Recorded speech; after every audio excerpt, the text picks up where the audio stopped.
Hello बच्चों।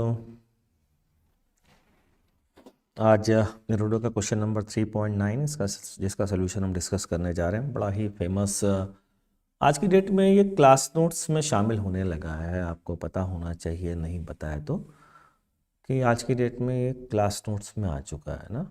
इतना ज़्यादा ज़रूरत पड़ती है इसकी।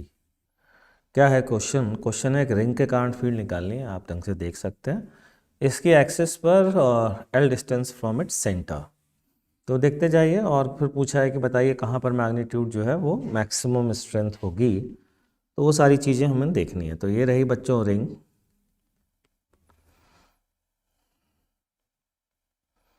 डॉटेड सॉलिड लाइन का मतलब बाहर वाली रिंग, बाहर वाला हिस्सा है। डॉटेड का मतलब अंदर वाला हिस्सा है।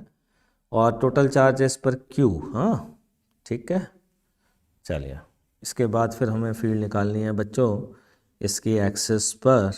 ये रही एक्सिस जो L डिस्टेंस पर है और ये रेडियस है बच्चों R।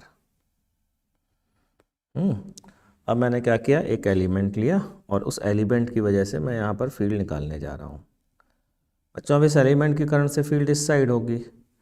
मान लेते हैं एलिमेंट पर चार्ज है DQ और फील्ड ये एंगल है थीटा, ठीक है, जहाँ फील्ड निकालनी है। तो अगेन वेक्टर का रिजल्टेंट, तो वेक्टर एडिशन तो है नहीं, इंटीग्रेशन। तो वेक्टर को स्केलर में कन्वर्ट करना पड़ेगा। वेक्टर को स्केलर में कन्वर्ट करने का मतलब बच्चों क्या हुआ, अगर ये D है तो इसके दो कंपोनेंट करने पड़ेंगे। डी कॉस थीटा इसका अलग इंटीग्रेशन करना पड़ेगा और डी साइन थीटा इसका अलग इंटीग्रेशन करना पड़ेगा।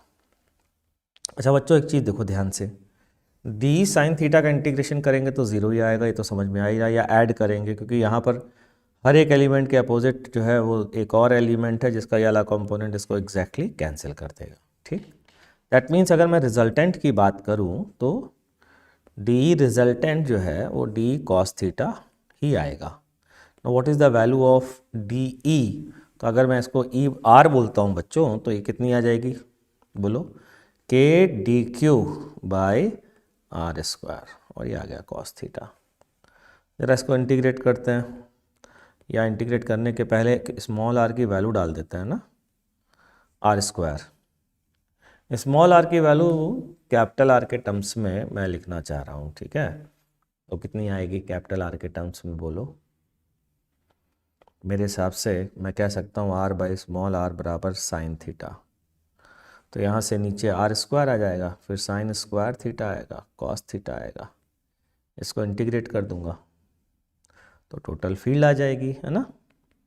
कितनी आ जाएगी, K Q by R square sine square theta cos theta. कई लोग कंफ्यूज हो जाते हैं थीटा का इंटीग्रेट क्यों नहीं किया। भैया थीटा कांस्टेंट है सारे एलिमेंट के लिए, ठीक है। तो ये हो गई फील्ड बच्चों। अब उन्होंने कहा कहाँ मैक्सिमम होगी कहाँ मिनिमम होगी, तो मैं इसमें पहले तो आप चाहें तो एल और आर के टर्म्स में भी लिख सकते हैं। भाई ये के क्यू बाई आर स्क्वायर हो गई, ठीक है। साइन स्क्वायर थीटा की वैल्यू देखो जरा, वो आ रही है R square upon R square plus L square का होल स्क्वायर। कॉस थीटा की वैल्यू क्या आ रही है, कॉस थीटा की वैल्यू आ रही है L upon R square plus L square root. तो कुल मिलाकर ये वैल्यू आती है K Q L upon R square plus L square to the power 3/2, ये आती है, ठीक है, अगर आर और एल के टर्म्स में देखें। अब इन्होंने कहा मैक्सिमम मिनिमा, तो मैं इसको डिफ्रेंशिएट करने के लिए मुझे मेथड ऑफ सब्सटीट्यूशन लगाना पड़ेगा। वो मैं क्यों लगाऊं, क्योंकि सब्सटीट्यूशन के बाद पहुंचूंगा तो यहीं पर ही है। तो सीधा मैं क्या करता हूं, for maximum value of E R की मैक्सिमम वैल्यू के लिए मैं D E R by D theta को ज़ीरो कर देता हूँ, है ना। दैट मीन्स के क्यू बाई आर स्क्वायर तो कांस्टेंट है, उसको लिखने की ज़रूरत नहीं है। 2 साइन थीटा, साइन थीटा का डिफरेंशिएशन कॉस थीटा, और एक कॉस थीटा पहले से है कॉस स्क्वायर थीटा। फिर कॉस थीटा का होता है माइनस साइन थीटा, तो माइनस साइन क्यूब थीटा हो जाएगा बच्चों, ठीक है, बराबर ज़ीरो। यहाँ से अगर देखें हम अपन लोग तो एक तो आ गया साइन थीटा बराबर ज़ीरो, थीटा बराबर ज़ीरो पर तो वैल्यू ज़ीरो है।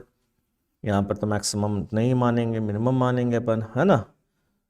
अच्छा, दूसरी चीज़ ये देख लेते हैं, 2 कॉस स्क्वायर थीटा बराबर साइन स्क्वायर थीटा। तो यहाँ से आती है वैल्यू टेन थीटा बराबर √2, है ना। दैट मीन्स ये L है, ये R है, जब ये थीटा √2 के बराबर होगा दैट मीन्स R/L बराबर √2, दैट मीन्स L बराबर R/√2। ठीक है, यहाँ पर E की वैल्यू मैक्सिमम होगी, और E की वैल्यू जो मैक्सिमम होगी, क्या वो पूछी गई है, फाइंड द मैक्सिमम स्ट्रेंथ। ठीक है, वो पूछी भी गई है, तो ये वैल्यू डाल देते हैं अपन लोग। तो ER की वैल्यू क्या आएगी बच्चों, मैक्सिमम वाली, चलिए देख लेते हैं। KQ/R² sign square theta cos theta, जहाँ पर थीटा की वैल्यू हमें पता है क्या होगी। थीटा की वैल्यू अगर देखें तो √2 है, टेन थीटा की वैल्यू, ठीक है, तो ये √3 बन जाएगा। साइन स्क्वायर थीटा की वैल्यू बोलो 2 आएगी, और कॉस थीटा की वैल्यू बोलो, साइन स्क्वायर थीटा की वैल्यू होगी 2/3 परपेंडिकुलर अपॉन बेस का स्क्वायर, कॉस थीटा की वैल्यू 1/√3। तो ER मैक्स की वैल्यू जो बच्चों आ रही है वो आ रही है कितनी, 2KQ/3√3R²। ये है maximum value of electric field. अब आती है बात ग्राफ की बच्चों, तो ग्राफ भी ड्रॉ कर देते खटाखट, बड़ा सिंपल सा ग्राफ है भाई। ग्राफ क्या है देख लीजिए, ये x ले लेते हैं और ये इलेक्ट्रिक फील्ड ले लेते हैं, ये लोकेशन ले लेते हैं x एक्सेस के अलोंग, ठीक है। तो ग्राफ कुछ इस तरीके का आएगा, ये ऐसा ग्राफ आएगा। पॉजिटिव साइड, अगर नेगेटिव साइड को नेगेटिव फील्ड बोलते हो तो नेगेटिव साइड भी ऐसे ही ग्राफ आ जाएगा।